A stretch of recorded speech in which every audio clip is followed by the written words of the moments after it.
नमस्कार मित्रांनो, स्वागत आहे तुमचं आपल्या एका नवीन व्हिडिओमध्ये. मित्रांनो, आजच्या व्हिडिओमध्ये आपण विद्याधन स्कॉलरशिपबद्दल माहिती जाणून घेणार आहोत. या स्कॉलरशिप अंतर्गत इयत्ता 11वी आणि 12वीमध्ये शिकत असणाऱ्या विद्यार्थ्यांना 10,000 पेक्षा जास्त रकमेची स्कॉलरशिप देण्यात येते. याची पात्रता, निवड प्रक्रिया, कागदपत्रे.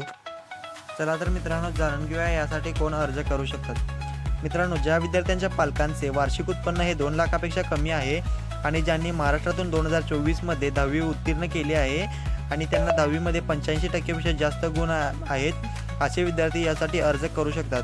अपंग विद्यार्थ्यांना इयत्ता 10वीमध्ये 75% पेक्षा जास्त गुण असणे आवश्यक आहे. या स्कॉलरशिपसाठी विद्यार्थ्यांची निवड एका छोट्या चाचणी आणि मुलाखतीद्वारे होते. ही मुलाखत आणि चाचणी ऑनलाईन पद्धतीने घेतली जाते. यासंबंधीचे सर्व नोटिफिकेशन तुम्ही अर्ज करताना टाकलेल्या ईमेल आयडीवर प्राप्त होतील. यासाठी अर्ज करण्याची शेवटची तारीख 31 जुलै 2024 ही आहे. यासाठी फोटो, इयत्ता 10वीचे मार्कलिस्ट, उत्पन्न दाखला इत्यादी कागदपत्र आवश्यक आहेत. या स्कॉलरशिपसाठी स्क्रीनवर दिसत असलेल्या लिंकवर जाऊन तुमची सर्व माहिती भरून तुम्ही अर्ज ऑनलाईन पद्धतीने करू शकता. आशा करतो की आपल्याला विद्याधन स्कॉलरशिप संबंधीची सर्व माहिती मिळाली असेल.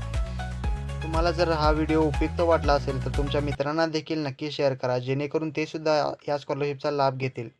मित्रांनो, व्हिडिओ आवडल्यास लाईक करा आणि अशाच आणखी नवीन अपडेट्ससाठी चॅनलला सबस्क्राईब करा.